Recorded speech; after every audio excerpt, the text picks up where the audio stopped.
चलिए, let us start relative velocity in one dimension. Our topic is relative velocity in one dimension. One dimension में relative velocity को deal करना। ये relative velocity क्या होता है एक्चुअली में? अगर दो ऑब्जेक्ट में दोनों के दोनों मूव कर रहे हो या एक के रिस्पेक्ट में दूसरा मूव कर रहा हो, ठीक है ना, तो कंसेप्ट रिलेटिव वेलोसिटी का लगता है। देखिए, समझने की कोशिश कीजिए, मैं समझाता हूँ। मान लीजिए ये एक पॉइंट है ए, यहाँ पर एक पर्सन खड़ा है, और एक पॉइंट खड़ा है यहाँ पर बी, एक पर्सन खड़ा है, ठीक है। अगर अगर बी स्टैंडिंग है और ए चल रहा है, किस वेलोसिटी से? मान लो 10 मीटर पर सेकंड पे राइट साइड में जा रहा है, तो हम पक्का बता सकते हैं कि 10 सेकंड चलने के बाद 10 सेकंड चलने के बाद जो डिस्टेंस होगा ए और बी के बीच में, पक्का 10 इंटू 10 100 होगा। ठीक बोल रहा हूँ मैं? यही होगा? क्या हम ठीक कह रहे हैं? यही होगा, क्योंकि यहाँ पर सिर्फ एक ऑब्जेक्ट चल रहा है, तो हमने ये वेलोसिटी ले ली। लेकिन अब ध्यान से मेरी बात सुनना, अगर ए के साथ साथ बी भी चलने लग जाए, और बी की चलने की वेलोसिटी है 5 मीटर पर सेकेंड, और 10 सेकेंड पूरा होने के बाद क्या अभी भी इनके बीच का डिस्टेंस 100 मीटर होगा? आंसर है नहीं होगा। नहीं होगा।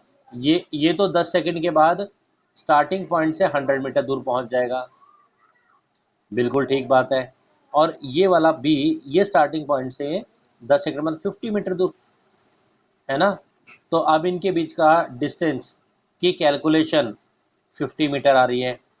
अब मुझे बताइए, आपने यहाँ पर वेलोसिटी क्या 10 यूज़ करी 10 सेकंड के लिए? नहीं यूज़ करी। क्या सिर्फ 5 यूज़ करी? आंसर है नहीं, 5 से भी निकलेगा, ठीक है ना। आपको लग रहा है, पर 5 से अगर मैं यहाँ पर 3 ले लूँ, ठीक है ना, तो क्या आंसर सेम थोड़ी आने वाला है? 3 ले लूँ तो ये पहुँचेगा 30 मीटर, 30 मीटर पहुँचेगा ना, तो बीच का 70, तो 3 से भी नहीं निकल रहा, 10 से भी निकल रहा।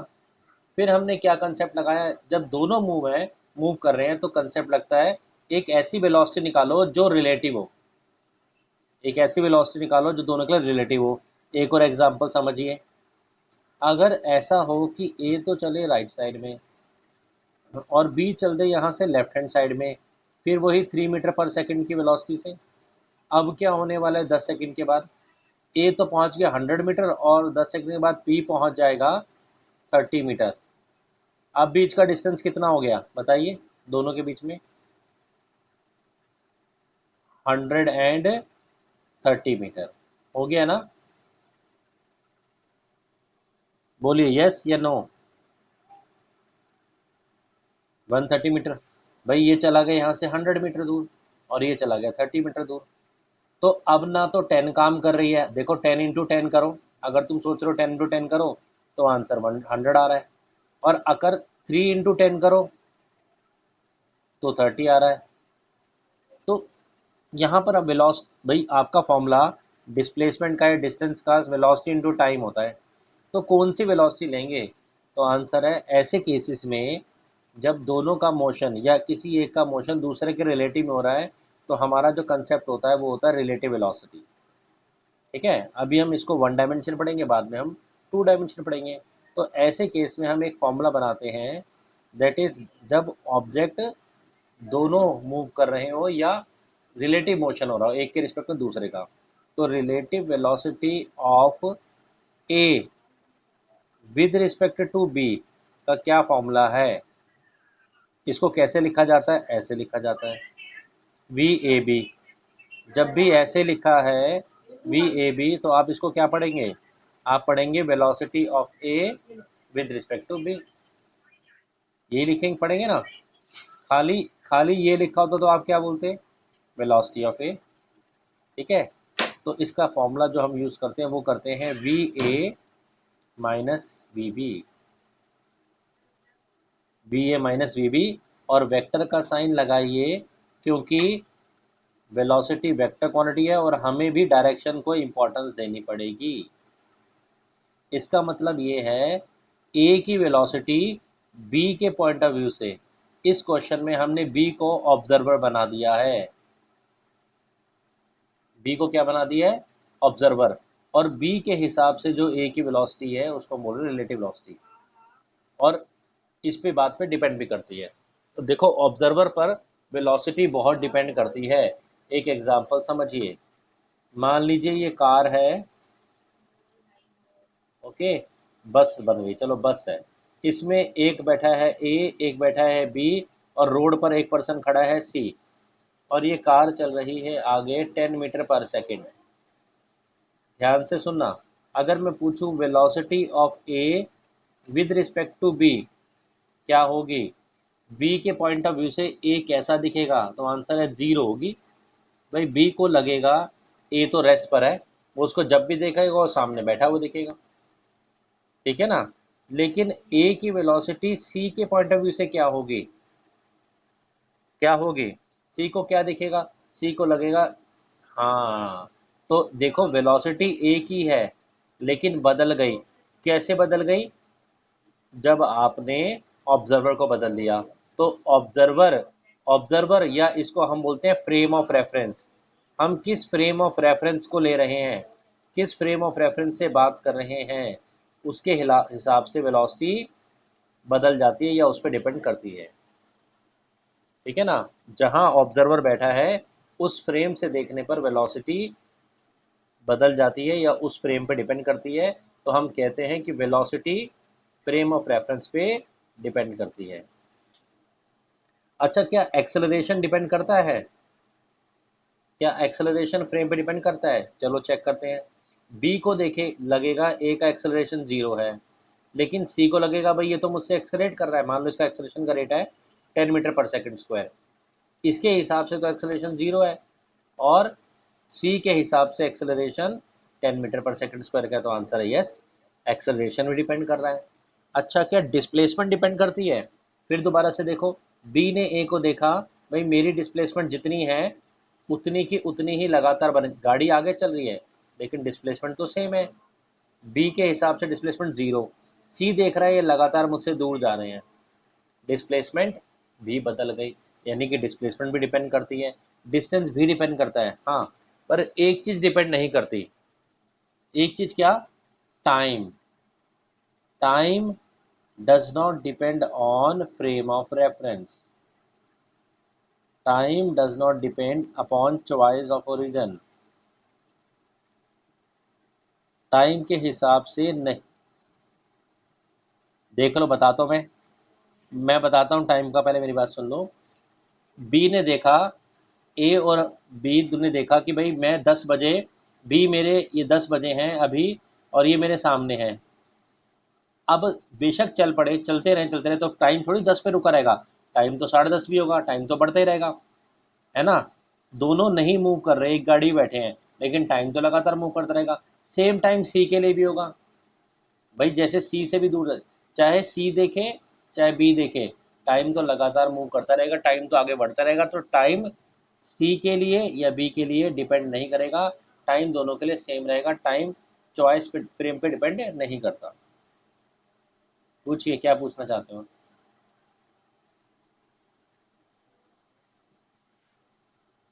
हम्म,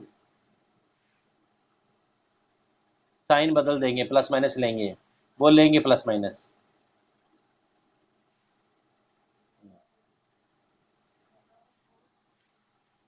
हम्म हम्म। हाँ, प्लस और माइनस का फर्क आएगा, अभी निकालते हैं। तो जो आपका फॉर्मूला है ये क्या रिप्रेजेंट कर रहा है, relative velocity of A with respect to B, मतलब ए की वेलोसिटी बी के पॉइंट ऑफ व्यू से, और अगर वी बी ए निकालना हो, मतलब रिलेटिव, ये क्या है रिलेटिव वेलोसिटी, तो V B minus V A. लेकिन ये चीज़ को ध्यान रखेंगे, वेलोसिटी में साइन भी इंपॉर्टेंट है, राइट हैंड साइड में पॉजिटिव और लेफ्ट हैंड से नेगेटिव। इसी तरह से जैसे मैंने कहा वेलोसिटी क्या एक्सेलरेशन में डिपेंड करता है, तो एक्सेलरेशन या रिलेटिव एक्सेलरेशन भी चीज़ होती है। तो relative acceleration of A with respect to B कैसे आएगा, acceleration of A minus acceleration of B. ठीक है। जब दो चीज़ें मूव कर रही हो या एक के रिलेटिव में दूसरा मूव कर रहा हो तो रिलेटिव वेलोसिटी का कंसेप्ट हमेशा काम करता है। मतलब जो भी कैलकुलेशन आपको करनी है, स्पीड की, टाइम की, इवन इक्वेशंस भी लगानी है मोशन की, तो रिलेटिव वेलोसिटी से लगा सकते हैं। ओके, क्या मेरी बात थोड़ी समझ में आ रही है आप लोगों को? अभी हम जो केस करने वाले हैं उसमें हम जितने भी केस कर रहे हैं, हम स्ट्रेट लाइन में ऑब्जेक्ट को अभी मूव कराएंगे, 2D में अभी नहीं जा रहे। फिर हम इसको 2D में भी लिख सकते हैं। तो अब आप एक डेफिनेशन लिख सकते हैं, लिखिए। द रिलेटिव वेलोसिटी, इसको लिख लीजिए, फिर न्यूमेरिकल पे चलते हैं। The relative velocity of one object with respect to another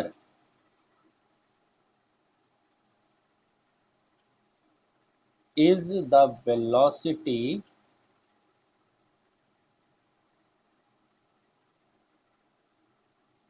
with which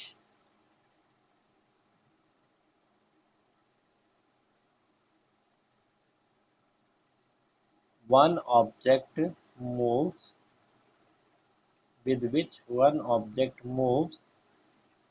with respect to another object। दूसरे ऑब्जेक्ट के फ्रेम ऑफ रेफरेंस के अकॉर्डिंगली उस ऑब्जर्वर को दूसरे वाले को मानते हुए हम ये लिखते हैं।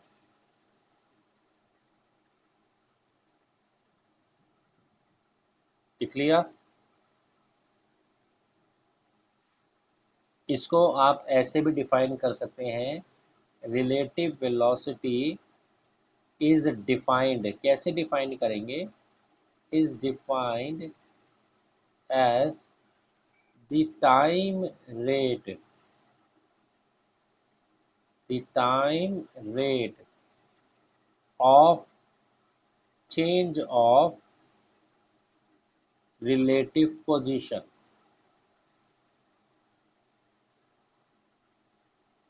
Relative position of one object समय के हिसाब से विद रिस्पेक्ट टू अनदर।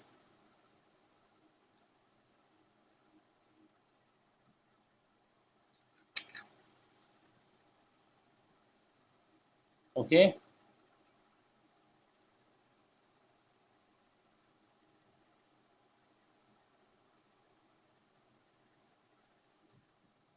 चलो कुछ क्वेश्चंस करते हैं। लेट अस सी कि न्यूमेरिकल्स हम कैसे कर सकते हैं। रिलेटिव, जब हम देख रहे हैं कि भाई दो ऑब्जेक्ट या एक का मोशन दूसरे के रिस्पेक्ट में पूछा जा रहा है, तो उसकी वेलोसिटी या उसकी डिस्प्लेसमेंट या एक्सेलरेशन, क्योंकि ये फ्रेम ऑफ रेफरेंस पे डिपेंड करते हैं, तो हम रिलेटिव कंसेप्ट लगा सकते हैं। सुनिए क्वेश्चन। दो पर्सन हैं, मैं डायग्राम बना देता हूँ, आप स्टेटमेंट नोट कर लीजिएगा। दो पर्सन हैं ए और बी, दोनों के दोनों, ए और बी दोनों के दोनों सेम डायरेक्शन में मूव कर रहे हैं। ए की वेलोसिटी जो मूव करने की है that is 4 kilometre per hour, और velocity of B 5 kilometre per hour है, सेम डायरेक्शन में। हमारा क्वेश्चन है, ये 3 आवर्स के बाद find how far B from A. B 3 hours के बाद ए से कितना दूर होगा? उससे आगे निकल जाएगा, उससे पीछे होगा? ए के पॉइंटर्स निकालनी है। क्या पूछा है हमसे? हाउ फार, ये वाली लैंग्वेज पे ध्यान देना, will be, will be far from A, बेशक लिख लेना, आफ्टर 3 आवर्स।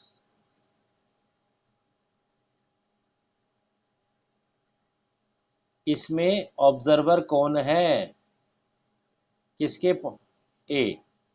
और क्योंकि दोनों मूव करें तो हमारा कंसेप्ट लगेगा रिलेटिव वेलोसिटी। कितना दूर होगा, आपको वो डिस्टेंस निकालना है।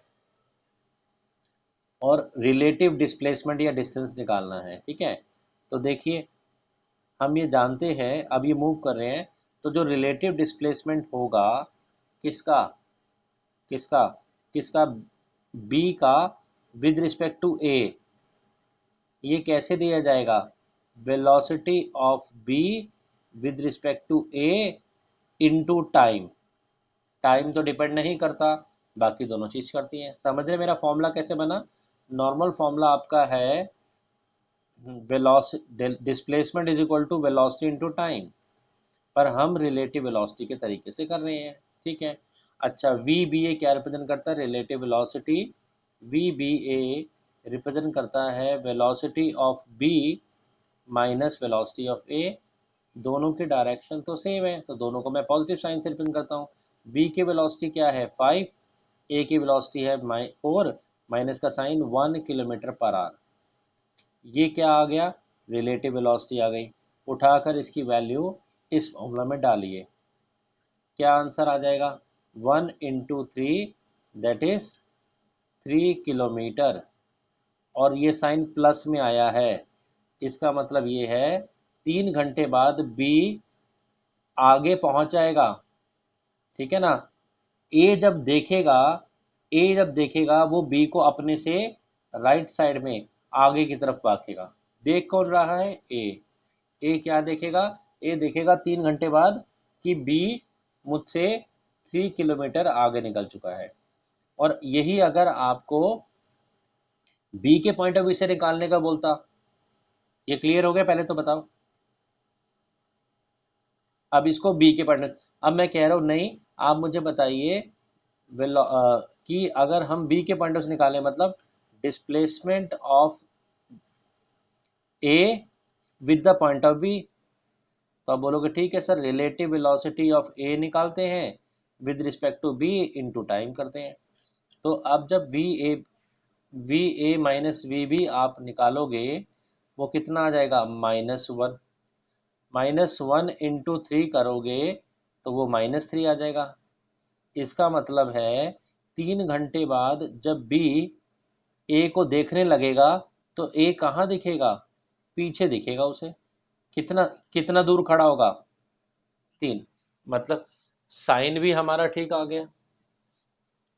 ठीक है, तो जब भी दो चीजें मूव कर रही हो तो रिलेटिव वेलोसिटी का कंसेप्ट आपको लगाना है। चलिए एक क्वेश्चन और कराते हैं, फिर एक आपको देंगे। नेक्स्ट क्वेश्चन है, दो ट्रेन्स हैं, ये है ट्रेन 1 और जिसकी लेंथ है 120 मीटर। ठीक है, ये ट्रेन 1 है, इसकी लेंथ है 120 मीटर, बिल्कुल ठीक बात है। दूसरी ट्रेन है and the length of this train is से 80 metre. There are two trains, एक की लेंथ है 120, एक की लेंथ है 20 मीटर, और ये दोनों अपोजिट डायरेक्शन में भाग रही हैं। मान लो ये इस तरफ भाग रही है, इसको ट्रेन नंबर ए बोलते हैं, ट्रेन ए, ये ट्रेन बी, तो ये इस डायरेक्शन में भाग रही है। राइट साइड में जो ट्रेन जा रही है उसकी स्पीड है 42 किलोमीटर पर आवर, और जो लेफ्ट हैंड साइड में जो ट्रेन जा रही है that is running at the velocity of 30 kilometre per our. Okay, question आपसे पूछा है, in what time will they completely cross इधर ईच इधर। दोनों एक दूसरे के सामने आ गई हैं, आमने सामने, जैसे बी का ये वाला एंड यहाँ पर आ गया है। अब वो एक दूसरे को कितने टाइम में क्रॉस कर देंगे। ठीक है, तो जो टाइम लगेगा वो लगेगा distance, relative distance upon relative velocity. किसी एक के पॉइंट ऑफ व्यू से पकड़ लो, मान लो velocity of A with respect to B निकाल दो। जहाँ तक डिस्टेंस की बात है, अगर दोनों को एक दूसरे को क्रॉस करना है तो दोनों को अपनी क्रॉस करनी है। अगर इस ट्रेन बी को ए को पूरी पूरी तरह क्रॉस करना है तो इसका ये वाला एंड यहाँ पर आ जाना चाहिए, है ना। मतलब ये पूरा, अब पहले इसका ये वाला पार्ट यहाँ पर पहुँचेगा, फिर इसकी टेल भी निकलेगी। मतलब टोटल जो डिस्टेंस ट्रैवल करना है वो करना है 200 मीटर। ट्रेन्स को जब एक दूसरे को क्रॉस करना है तो जो रिलेटिव डिस्प्लेसमेंट आप लगा लो बेशक, इसको रिलेटिव से भी निकाल लो तब भी निकलेगा। करके देखें रिलेटिव, रिलेटिव से निकालें, डिस्प्लेसमेंट निकालते हैं। Displacement of A with respect to B, ठीक है ना। ए की डिस्प्लेसमेंट कितनी है 120 राइट साइड में, या ऐसे मान लो, और उसकी डिस्प्लेसमेंट इस तरफ है, मतलब अगर हम इस पॉइंट से देखें इसको क्रॉस करने के लिए, तो ये दोनों के दो माइनस माइनस प्लस होके 180 हो गई है ना। तो मैं सीधा सीधा आपको यही तो समझा रहा हूँ कि टाइम के लिए, या वैसे सोच लो जब दूसरे को क्रॉस करना है तो टोटल डिस्टेंस 120 आ गया। अब I upon velocity, velocity of A with respect to B, क्या होता है इसका फॉर्मूला? इसका फॉर्मूला होता है V A minus V B. Velocity of A with respect to B will be V A minus V B. बोलिए, V A इस side जा रहा है +42, माइनस वी बी इस साइड जा रहा है तो ये भी माइनस के 30। वेलोसिटी तो एक वेक्टर क्वांटिटी है। क्लियर? कितनी हो गई? 72 किलोमीटर पर आवर। नहीं चलेगा। क्यों नहीं चलेगा? क्योंकि ऊपर वाली, हाँ 18 फोर जा कैंसिल करोगे क्योंकि ऊपर मीटर पर सेकंड में है, तो ये आपके पास रिलेटिव वेलोसिटी आ गई। A with respect to B, मतलब बी में बैठे हुए बंदे को ए अपने से राइट साइड में जाता हुआ दिखेगा 20 की स्पीड से। वो यहाँ पर वैल्यू डाल दीजिए, 20 डाल दीजिए। 20 आई थी हमारी, 72 इंटू 5/18 कितना आ गया? 20 डाल दीजिए, तो ये आ रहा है आपका 10। कैसे आ रहा है? ऊपर वाला तो सॉरी 200 नहीं करा हमने, ये तो 200 था, 120 को लिखा, 120 और 80 को प्लस करना था। And the time is 10 second. ठीक है ना? ओके, क्वेश्चन ये है कि एक टर्निंग पर थीफ रन कर रहा है अपनी बाइक पर 72 किलोमीटर पर आवर की स्पीड से, और पुलिसमैन इसी टर्निंग पर इसको चेस कर रहा है, और पुलिसमैन की वेलोसिटी है कार की 108 किलोमीटर पर आवर। लेकिन पुलिसमैन इस टर्निंग पर 10 सेकंड के बाद आता है, मतलब थीफ 10 सेकंड, यस 10 सेकंड के हिसाब से कुछ डिस्टेंस ट्रैवल कर लेता है। यानी कि ये देखा जाए, टर्निंग के पॉइंट से देखा जाए, तो पुलिसमैन जब आया तो यहाँ पर जो थीफ था वो कितना आगे निकल गया? 200 मीटर आगे निकल गया। कैसे? कैसे निकल गया? 72 इंटू 5/18, उसकी स्पीड है 20 मीटर पर सेकेंड, और 10 सेकेंड तक भागता जा रहा। तो अब हमारा क्या काम है? हमारा एक काम है, हमें ये चेक करना है कि ये बीच का 200 मीटर कितने टाइम में कवर हो जाएगा। तो जो इसके लिए टाइम लगेगा उसका कंसेप्ट लाएंगे, relative velocity of policeman with respect to thief upon में time is equal to distance, sorry distance upon में स्पीड। तो ये जो लगेगा वो लगेगा डिस्टेंस जो बीच का कवर करना है, दैट इज 200 अपॉन में relative velocity of policeman with respect to thief. तो रिलेटिव वेलोसिटी ऑफ पुलिसमैन कितनी हो जाएगी? 108 इंटू 5/18 करोगे तो 30, 30 माइनस 20 10। तो पुलिसमैन 20 सेकंड में इस चोर को पकड़ लेगा। 20 सेकंड में चोर को पकड़ लेगा। कितना दूर? पुलिसमैन को 20 सेकंड भागना पड़ेगा। इन्होंने हमसे पूछा है यहां से कितना दूर पकड़ेगा, टाइम नहीं पूछा। तो आंसर है पुलिसमैन यहां से 30 की स्पीड से भाग रहा है और 20 सेकंड तक भागता रहेगा। तो इट मीन्स 600 मीटर के डिस्टेंस पर जाकर वो चोर को, थीफ को कैच कर लेगा। ओके, क्वेश्चन ये था, इस क्रॉसिंग से दूर, कितनी दूरी पर क्या करेगा?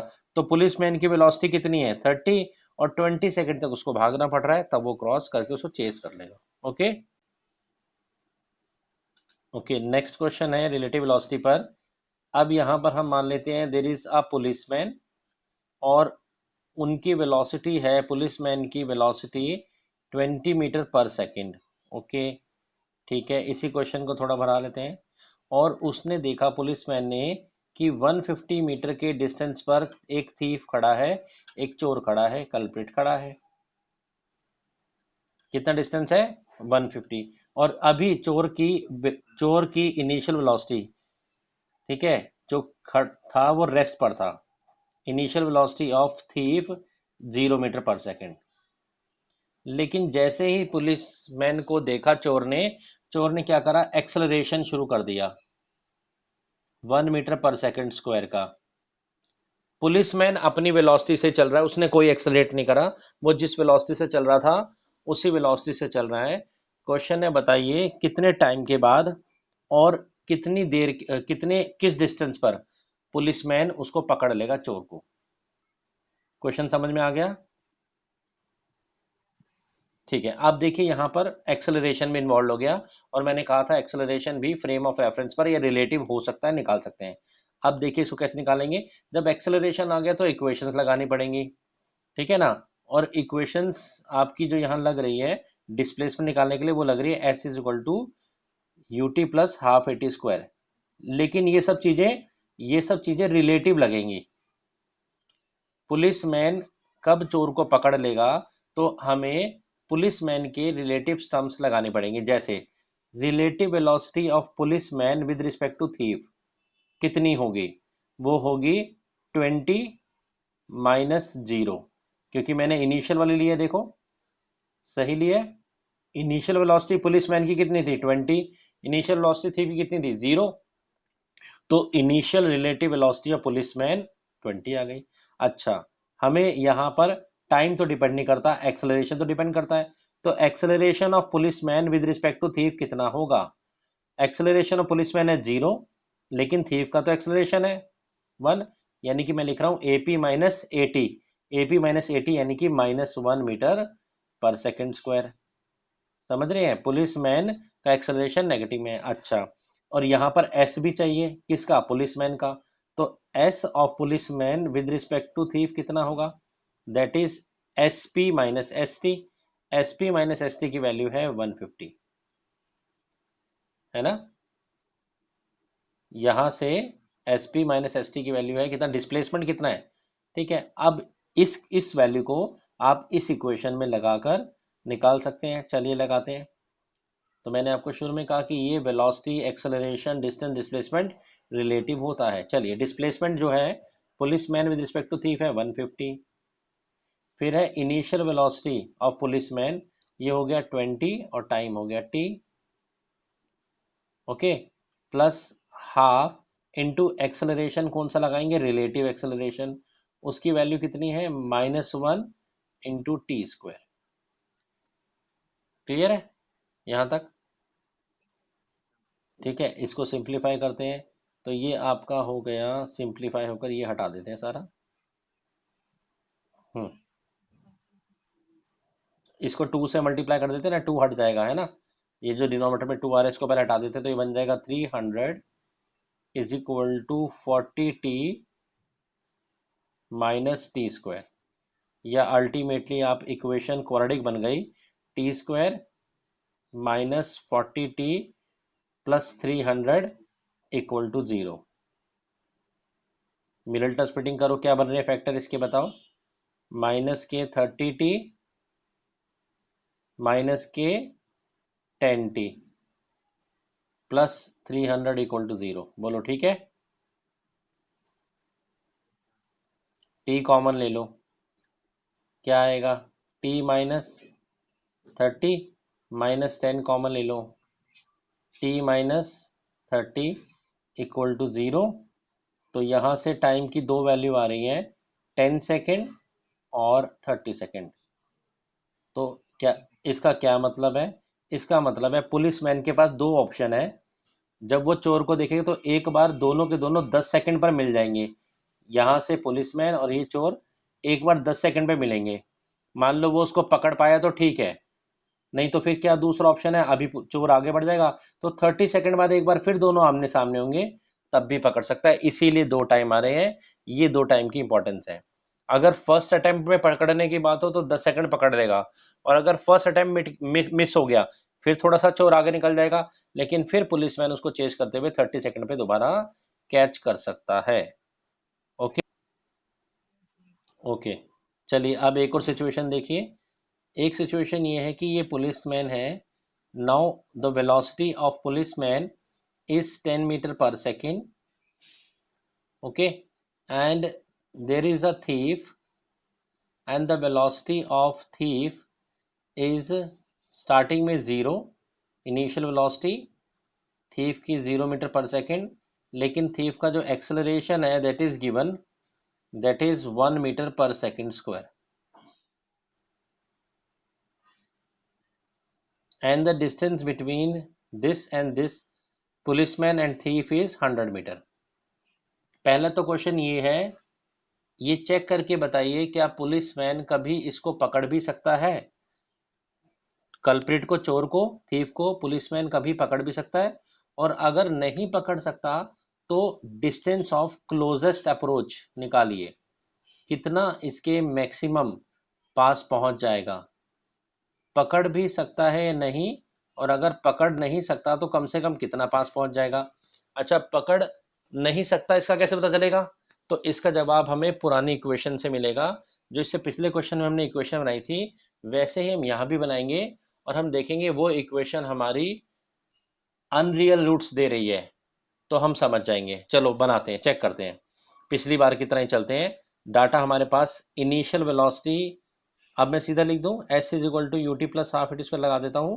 s डिस्प्लेसमेंट कितनी है यहाँ पर, अब की बार है 100। इनिशियल वेलोसिटी u पुलिसमैन की with respect to thief 10, t फिर एक्सेलरेशन वही माइनस के हाफ इंटू एक्सेलरेशन 1 है, मतलब माइनस के 1 था, और इंटू टी स्क्वायर, यही बनेगी इक्वेशन। बोलिए क्लियर? टू से मल्टीप्लाई कीजिए, 200 equal to 200 is equal to, एक second, 200 is equal to 20t minus minus T square. थोड़ा और सिंप्लीफाई कर लेते हैं इस इक्वेशन को, तो क्या बन जाएगा? अगर हम सबको t को राइट हैंड साइड में मूव कर दें तो equation will become T square minus 20t plus 200 equal to 0। This is also a quadratic equation, लेकिन आप इसमें एक इंटरेस्टिंग चीज पाएंगे जब आप इसके रूट्स निकालने जाएंगे। या रूट से पहले एक बार डी निकाल लो, डी से पता लगता था आपको बी स्क्वायर माइनस 4ac, तो आप देख इसका डी आप पाएंगे लेस देन 0 आ जाएगा, मतलब ये अन रियल रूट्स देने वाली है। इसको बोलते हैं इमेजिनरी इक्वेशन, यानी कि यहाँ से टाइम की वैल्यू कोई नहीं मिलेगी, यानी कि वो कोई टाइम ऐसा हो ही नहीं सकता जब पुलिसमैन उसको पकड़ लेगा। क्लियर? तो इक्वेशन से आपको पता लग जाएगा, हाँ पुलिसमैन उसको कैच नहीं कर सकता। ठीक है, कैच नहीं कर सकता तो कितना क्लोजर पहुंच जाएगा? तो मैंने कहा एक ऐसा डिस्टेंस आएगा जब पुलिसमैन उसके सबसे ज्यादा पास आएगा, तब आप पुलिसमैन की वेलोसिटी को उस पॉइंट ऑफ टाइम के लिए 0 मान लेना। Velocity of policeman with respect to thief ऐसा होगा, दोनों ये अपना चल रहा होगा, ये एक्सीलरेट कर रहा होगा, लेकिन एक ऐसा टाइम आएगा जब इसके सबसे क्लोजर होगा, तो उस टाइम पर velocity of policeman with respect to thief 0 हो जाएगी। अब इक्वेशन फिर से लगाते हैं, देखिए initial velocity of policeman with respect to thief is 10 meter per second. Acceleration of policeman with respect to thief is minus 1 meter per second square. ठीक है, और final velocity of policeman with respect to thief is 0। दोनों की velocities क्या हो जाएंगी? 0। दोनों सबसे क्लोजेस्ट तब होंगे।